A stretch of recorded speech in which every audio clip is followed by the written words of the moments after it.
जंगल में एक सेब का पेड़ था। उस पेड़ के सेब बहुत मीठे थे। उसी पेड़ पर एक तोता रहता था।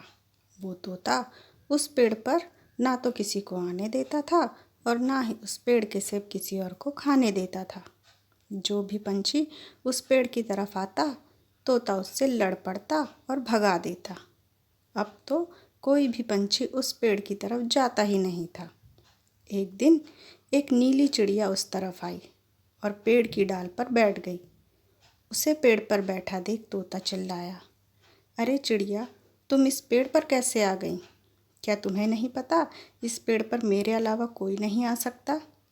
चिड़िया बोली, गुस्सा मत हो तोते, मैं अपने घर जाते हुए रास्ता भूल गई थी और भटक कर इस तरफ आ गई। मुझे भूख लगी थी तो इस पेड़ के सेब देखकर यहाँ आ गई। तोता बोला, इस पेड़ के सेब मेरे अलावा और कोई नहीं खा सकता। तुम कहीं और जाकर अपना इंतज़ाम कर लो।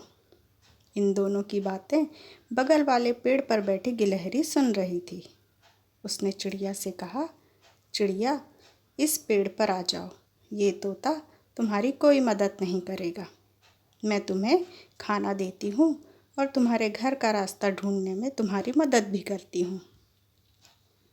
नीली चिड़िया गिलहरी के पास गई।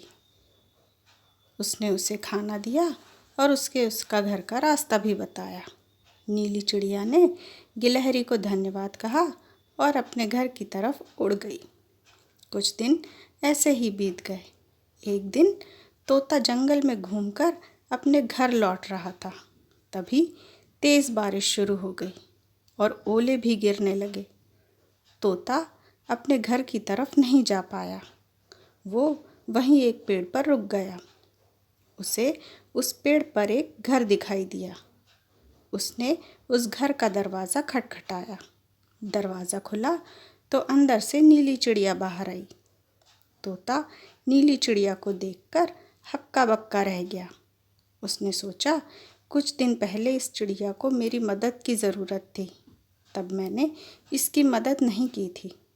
अब मैं किस तरह इससे मदद मांगूं? चिड़िया बोली, क्या हुआ तोते? तोता बोला, मैं अपने घर जा रहा था, तभी बारिश शुरू हो गई और ओले भी गिर रहे हैं।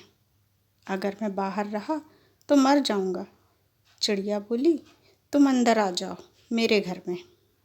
तोता अंदर चला आया। उसने कहा, चिड़िया, मुझे माफ़ कर दो, उस दिन मैंने तुम्हारी मदद नहीं की।